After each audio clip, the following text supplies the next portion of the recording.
Hey guys, welcome back to the channel. Today you are not joining me in any German car, far from it. I'm actually sitting in a Volvo V60. Now if you guys are thinking about buying an Audi A4, a BMW 3 Series or a Mercedes C-Class, then you should definitely check out this Volvo V60. I'm going to go through this car's highlights. I'll give you a walk around of the car from inside the car because it's really cold outside and it's quite windy as well. And then I'll go on those country lanes and drive this car and compare it to some of its German rivals. So this is the key for the car, and the thing that I really like about it is that it's got a leather case that surrounds the key, and it's not like one that you can just take off. It's actually part of the key. It's all cased in leather. So compare that to, like, say my Audi key or my BMW key. They're just plasticky, you know, and like this is really nice. Yeah, there you go guys. I'm actually impressed with the first impressions of the car, which is the key itself. So this Volvo V60, this is the R design. Now R design is what M Sport is to BMW, S line is to Audi, and AMG line is to Mercedes. Now this has got like a sporting appeal to the car in the way it's set off. Like from the front end you've got some black accents going off, you've got the black mirror housing, and around the rear end you've got like a diffuser and some side skirts and some bigger wheels. The lights on the front end have got the Thor hammerhead design. Those are the LED daytime running lights. I think the car looks quite smart from the front end. This color, it's kind of like a flat Nardo style grey. I don't really know the exact color of this, but again I think on this car this color looks really striking, especially with the black accents going off. Now moving around the side of the car, the proportions of this car aren't too large. It has got a bit more of a curvaceous kind of look rather than it being all boxy, and I really think that, you know, Volvo of late have got a real nice striking design across all of their range. The alloy wheels, these are 18-inch in diameter, and I think they look okay for this car. You can probably opt for 19 inches, but that'll probably hinder the ride somewhat. But I do think that, you know, the color combination on this car with all the black accents and even like these wheels, it does set the car off quite nicely. Moving around the rear end, what I do like is that it's got real exhaust trims. This is a petrol unit, so it'll be nice to see what this 4-cylinder 2-litre engine sounds like. We'll come on to that a little bit later on, but again the rear end of this car does look quite nice. I don't think it looks too boxy, and I think the proportions of this car, they have just nailed it. So for completeness, let's just have a look at the boot. Yeah, I don't really know the full size or the litre capacity of that, but yeah, it's got a nice size, and I think you can get a few luggage bags in there as well. If we move on to the interior of the car, I can't really complain from sitting behind the wheel here, looking at all the materials and touching them on, like say the dash and the door cards, and you know, general quality in here feels pretty much up to scratch with any German car. I do like the minimalistic look as well. A lot of the car features are controlled through the infotainment screen. I do think that the German infotainment systems are a bit better than this. I think it is quite easy, but I think some of the functions are, you know, one touch too many perhaps.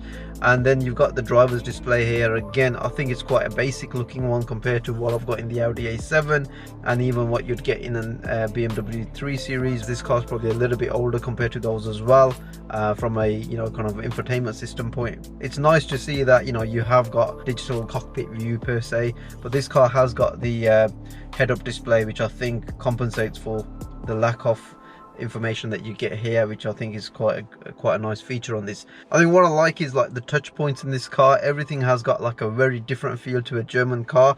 Like we got used to having like a start-stop button for engine start and switching the car over, as here you've got this kind of like a rotary button or a dial, whatever it might be, and also for the drive mode. And they've got a real nice kind of a nail finish to them as well, which gives it a real nice opulence of quality in the way that they've gone and designed these.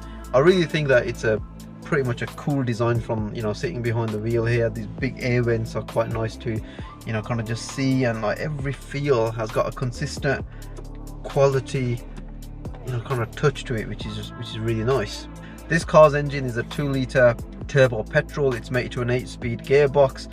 We'll talk more about that on the drive, but for stats it produces around 190 horsepower. This car is front wheel drive, so again it'll be interesting to see how this car fares up on those country lanes. Now, overall I think, you know, from a package point, I don't think this car is lacking anything, and definitely when you sat behind the wheel here, it definitely feels like a quality product. So I hope you've enjoyed the walk around of this car. I'm now going to take it on those country lanes and give it a drive and see how it compares to some of those German rivals. So the first impressions behind the wheel are these seats. these have got to be the best seats that I've experienced in a long time, hands down. You know, these seats have got so much adjustment, they've got so much support, and they're just so comfortable. I mean, even to the point of the leather in these seats, really soft. And obviously the heated seats as well, like you'd expect anyway on the cold days like today. I just think they are really good, like in terms of how they support you and how comfortable that you can actually get lumbar support, extension for the knees, pretty much everything. You know, hands down, like I say, the best seats that I've ever experienced in this type of car. The steering wheel is quite nice.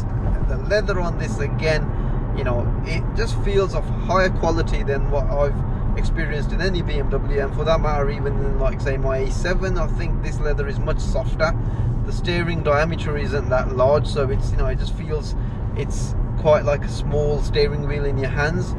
And again, like the touch points of like the paddle shifters as well, they feel quite nice. They've got this kind of rubberized back to them as well, so they don't feel like they're plasticky per se. So yeah, I think the first impressions from a driver's point, one, is quite comfortable, and how it just feels on all the touch points. I think it just feels way better than pretty much any German car that I've actually been in, you know, from its kind of rival point. I suppose when you're buying a car of this segment, there's going to be a few things that you want it to do right, and a lot of it's going to be around driving it as a daily over long distances, the engine performance and how it is. Now obviously this is a petrol, and you know, the way things are going, you know, soon you'll be looking at getting hybrids, and this car does offer all of that. You can get this as a mild hybrid, you can get it as a full-on hybrid, you can even get probably even as diesels if you're looking at used ones as well. So this one is a solely petrol powered unit with an 8-speed gearbox. I'm just in the normal comfort drive mode, and honestly I can't really tell any difference in the way I'm driving at the moment, just pulling around in this, compared to how, like, say, my 3 Series used to feel. Yes, I know that, you know, when you're pushing along, that, you know, the 3 Series would feel a little bit more engaging to drive, but this car is more orientated around luxury and, like, say, comfort, and I think this does that really well. Like, you don't feel like the bumps or, you know, crashiness in the suspension, you know, and this is the R design as well, so it just feels more compliant over the bumps and stuff, whereas, like, say, a 3 Series will feel a bit more firm, and you'd feel a lot more crashiness going on even with the adaptive suspension in those cars, whereas this just feels like it just irons the bumps out, and this again is just on standard springs. So from that point, and also this has got the 18-inch wheels on it, so maybe that's playing a little bit into it as well. But I kind of think that with this car you're getting a lot more, say, comfort, you know, coming through pretty much everything that you touch, you feel, and the drive as well. So being a Volvo, safety is at its heart, so it comes with an array of safety features like lane keep assist and, you know, collision warning and all of that good stuff, and it's usually an option on some of the German cars, it's part of a package, but I think on this it's standard.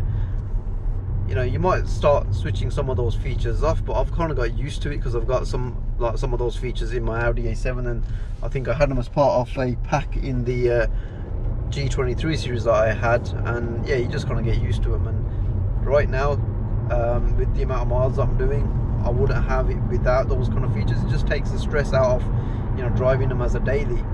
I like how the interior just wraps around you. This center console is quite large, it's quite raised as well, so, you know, it separates the driver from the passenger, you know, and it makes the whole kind of experience like a bit more of a cocooned feel. I think it's time to put the car into its a bit more of a dynamic high performance mode.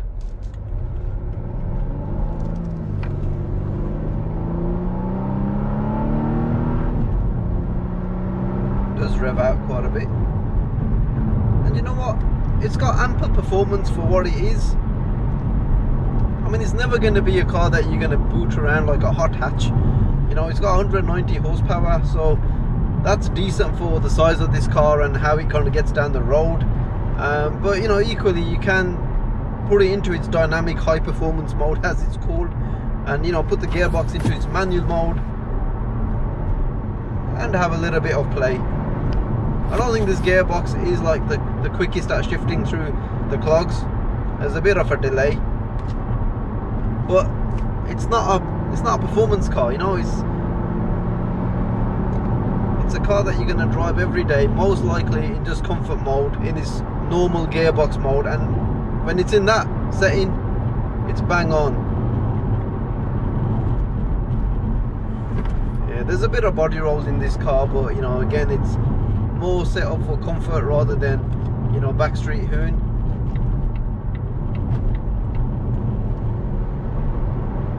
But it's got ample power, and I think the visibility in this car is pretty good. The side mirrors are quite large, you get a good view out the back as well.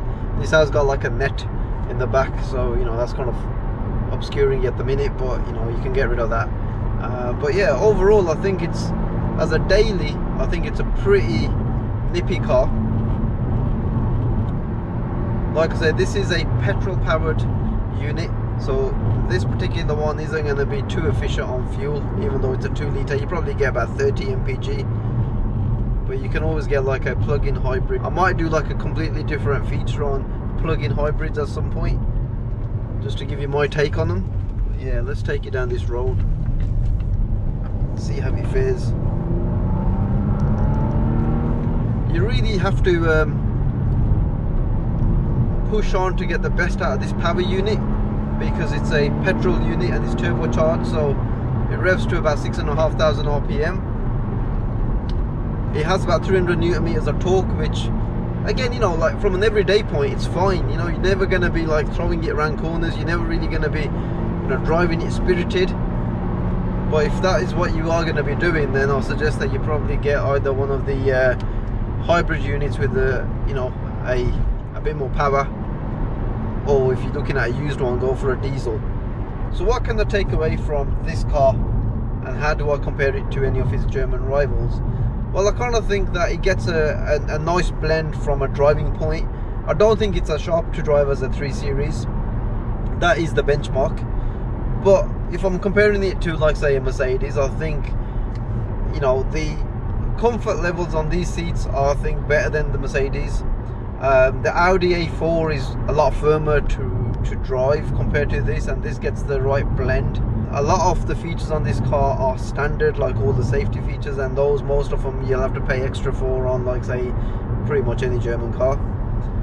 And I think from a design point, especially like interior and the build quality, it's pretty much there, you know, with any German car. You know, anything that you touch here from a touch point, whether it's the indicator stalks, the steering wheel, the main thing, you know, I kind of think it's right up there, and in fact it's probably even better than some of the German cars. So overall, you know, I'm hugely impressed with, like, say, how this car is set up.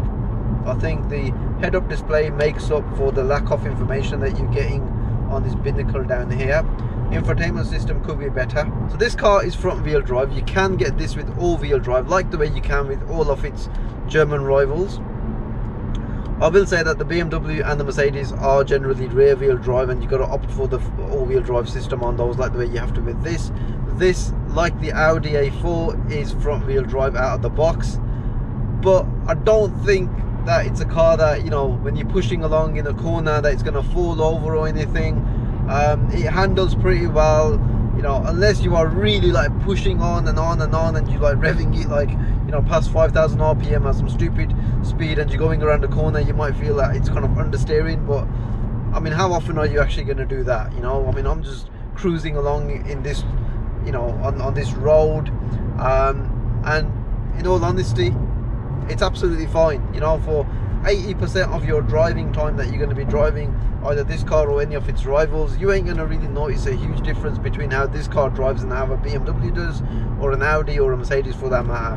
You know, I'm hugely impressed with the way this car drives and goes around, you know, these country lanes.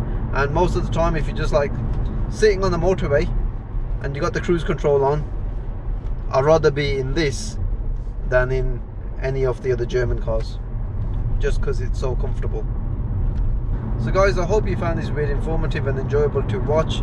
If you're looking at buying, like, say, any German rival of this type of car, and you might not have considered this, then, you know, it's definitely one to actually go out and drive and get your own take on it before, you know, just kind of going and saying, all right, I'll just buy a 3 Series, or I'll go and buy, like, say, you know, an Audi A4 or whatever, definitely check this car out, because I don't say this lightly. I think it's a real compelling rival to pretty much any one of those cars.